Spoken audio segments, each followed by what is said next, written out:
Welcome back to Shabnam's cooking. இன்னைக்கு வந்து நம்ம நல்ல ருசியான அவல் பாயாசம் வந்து நம்ம செய்யறோம். எப்படி செய்யறது வீடியோ லேசா நெய்யை போட்டு முந்திரியும் திராட்சையும் நல்லா வறுத்து எடுத்துக்கணும்.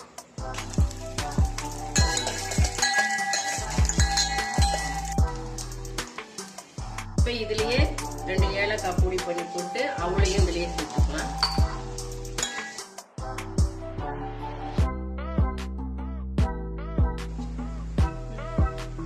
இதுலயே பாலையும் ஊற்றிக்கிடுவோம். பாலை ஊற்றி நல்லா கலக்கிட்டு ஒரு 1/4 மணி நேரம் நல்லா வேகவும்.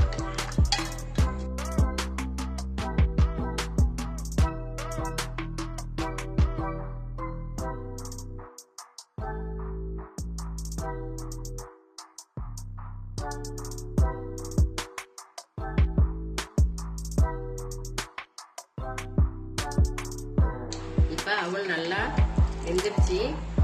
இப்ப நம்ம ஜீனியை போட்டுப்போம்.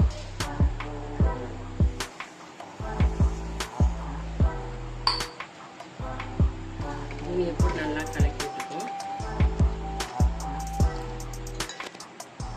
ஜீனி போட்டு 1 நிமிஷம் கொதிக்கணும்.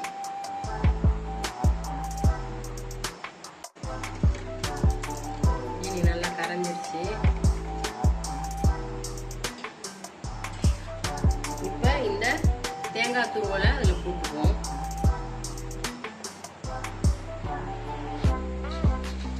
அடுத்து இந்த முந்திரி வறுத்த வச்ச முந்திரியும் திராட்சையும் சேர்த்துக்குவோம்.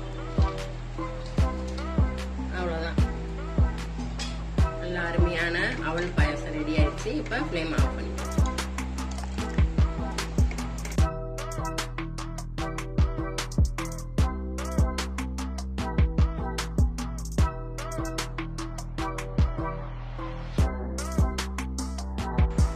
நம்ம வேற பாத்திரத்துல மாத்திக்குவோம்.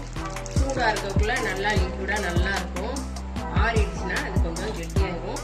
கெட்டி ஆயிடுச்சுன்னா கொஞ்சம் பாலை சேர்த்து நம்ம சாப்பிடுவோம். நீங்களும் இது மாதிரி அவல் பாயசம் செஞ்சு பாருங்க. எப்படி இருக்குன்னு கமெண்ட்ஸ்ல சொல்லுங்க. லைக் பண்ணுங்க, ஷேர் பண்ணுங்க. சுவையான அவல் பாயசம் ரெடி ஆயிடுச்சு. Thanks for watching.